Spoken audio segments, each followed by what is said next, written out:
क्या आपने कभी सोचा है आपका बच्चा इतना गुस्सा क्यों करता है? शायद आपका जवाब हो सकता है कि जब भी उसकी कोई पसंद का काम हम नहीं करते, जैसे कि अगर वो चॉकलेट मांग रहा है और आपने उसको चॉकलेट नहीं दी तो वो गुस्सा करेगा। या फिर आपका जवाब हो सकता है कि अगर वो टीवी रिमोट मांग रहा है, या उसका अगर हम फेवरेट सीरियल नहीं देखने दे रहे हैं, या उसकी हम फेवरेट जगह पर नहीं जाने दे रहे हैं, तो इन सारे केसेस में वो गुस्सा करता है। शायद आपका जवाब ये हो सकता है। लेकिन क्या बाकी में यही वजह है उसके गुस्सा करने के पीछे? देखिए, एक बात समझिए। पिछले वीडियो में मैंने आपको बताया था कि पेरेंटिंग मेनली 4 चीज़ों के ऊपर फोकस होनी चाहिए। उनमें से पहला था फिज़िकल, दूसरा था इमोशनल, तीसरा था इंटेलेक्चुअल और एक चौथा था सोशल।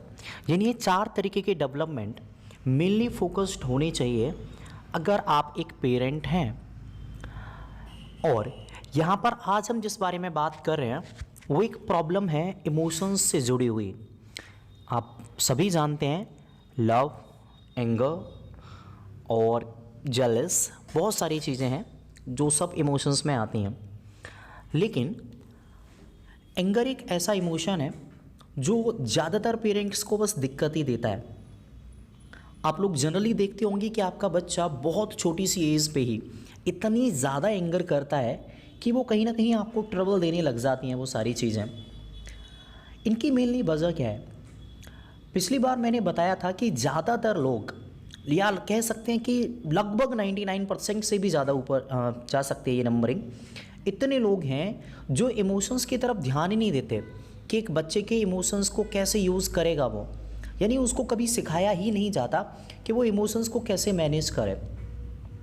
अब एक बच्चे के अंदर इमोशंस हैं, अब वो उनको यूज़ तो करेगा, बट वो उनको बहुत ज़्यादा प्रोडक्टिव बना सकता है या बहुत ज़्यादा डिस्ट्रक्टिव बना सकता है अपने खुद के लिए। ये सब डिपेंड करता है कि वो उनको यूज़ कैसे करेगा।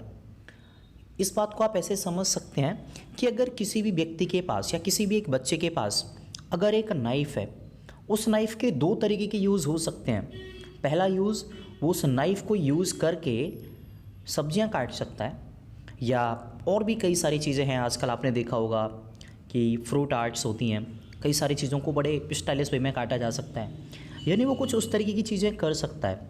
दूसरा, वो हो सकता है उससे अपना हाथ काट ले या किसी सामने वाले का गला काट दे। दोनों ही चीज़ों में चाकू का यूज़ हुआ, लेकिन एक जगह उसका जो यूज़ हुआ है वो बहुत ही ज़्यादा क्रिएटिविटी की वजह से हुआ है, या उसने बहुत कुछ अच्छा किया उसी चाकू की मदद से। लेकिन दूसरे केस में उसको बहुत ज़्यादा डिस्ट्रक्टिव यूज़ किया जा सकता है एक चाकू को। तो क्या यहाँ पर चाकू की गलती है? चलिए इसको दूसरी तरीके से समझते हैं कि क्या एक बच्चे के अंदर गुस्सा होना गलत है? तो मैं इसकी तरफ से कहूँगा कि नहीं, बच्चे के अंदर बिल्कुल गुस्सा होनी चाहिए। देखिए, प्रकृति ने मानव शरीर को बनाया, उसमें जितने भी इमोशंस डाले गए उनमें से एक भी इमोशन ऐसा नहीं है जो कि किसी व्यक्ति के लिए ज़रूरी नहीं है। आपके शरीर में डाला गया हर एक इमोशंस आपके लिए ज़रूरी है। मान लीजिए आप कभी भी कुछ गलत होता हुआ देखते हैं और आपको गुस्सा बिल्कुल भी नहीं आता है, या आप जानते ही नहीं हैं कि गुस्सा क्या है, तो क्या आप उस गलत चीज़ को होते हुए देखकर क्या आप गुस्सा कर पाएंगे? बिल्कुल भी नहीं। लेकिन किसी भी गलत चीज़ को होते हुए देखकर तो गुस्सा आना चाहिए, तभी तो आप किसी को मना कर पाओगे कि जी गलत चीज़ को मत करो। अगर आपको गुस्सा ही नहीं आ रहा है तो आप उसको करने दोगे। तो यहाँ पर गुस्सा करना ज़रूरी था। यानी सब कुल मिला के देखा जाए तो गुस्सा गलत नहीं है। गुस्सा किस जगह पे किया जाता है ये चीज़ महत्व रखती है। तो यहाँ पर आप एक चीज़ को समझिए कि बच्चों को इमोशंस को मैनेज करना ज़रूर सिखाइए कि किस जगह पर उसको गुस्सा करना चाहिए, किस जगह पर उसको गुस्सा नहीं करना चाहिए। उसको बताइए कि पोलाइट होना या हम्बल होना या और भी कई सारी इस तरीके की चीज़ें हैं, ग्रेटिट्यूड शो करना, ये चीज़ें कितनी ज़रूरी हैं एक मानव के पूरे जीवन काल में। आप उसको इंस्पायरिंग कहानियाँ सुना सकते हैं कि, और बहुत सारी ऐसी चीज़ें हैं, महान पुरुषों के बारे में बता सकते हैं कि कौन व्यक्ति कैसा था। भगवान राम के बारे में बता सकते हैं कि वो कितने ज़्यादा शांत स्वभाव के थे, जो शायद ही कभी किसी चीज़ पर क्रोधित होते हों, बहुत कम गुस्सा करते थे। लेकिन क्या वो कभी गुस्सा नहीं करते थे? ऐसा बिल्कुल भी नहीं है। जब समुद्र से वो कहते हैं कि हमें लंका तक जाना है और आप हमें रास्ता दीजिए, उनके बार बार बोलने के बाद भी जब उनकी वो बात नहीं सुनी जाती तो फिर वो उस पर क्रोधित होते हैं। एक बहुत लंबी कहानी है जिसको मैं अभी नहीं बताना चाहता, आप शायद सभी पहले से इसको जानते होंगे।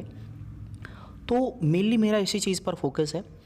आप क्या कर सकते हैं, आप बच्चों को डेली बेसिस पे कहानियाँ सुना सकते हैं, ऐसी कहानियाँ जिनमें कि इन सारी चीज़ों पर फोकस डाला गया हो कि गुस्सा क्यों नहीं करनी चाहिए और क्यों करनी चाहिए, या किस जगह पर नहीं करनी चाहिए और किस जगह पर करनी चाहिए। आप उनको ये भी बता सकते हैं कि कुछ केसेस में गुस्सा कितना डिस्ट्रक्टिव साबित हुआ ढेर सारे लोगों के लिए। आई होप आप आज से, अब से और अभी से इस चीज़ पर वर्क करना शुरू करेंगे। देखिए, ये एक छोटी चीज़ नहीं है। गुस्सा एक बहुत ही ज़रूरी इमोशन है किसी बच्चे के लिए। तो यह बहुत ज़रूरी हो जाता है कि वो बहुत ही कंट्रोल्ड वे में रहे। आज के लिए बस इतना ही, आगे हम अगली वीडियो में बात करेंगे। तब तक के लिए आप सभी अपना ख्याल रखिए। धन्यवाद। जय हिंद।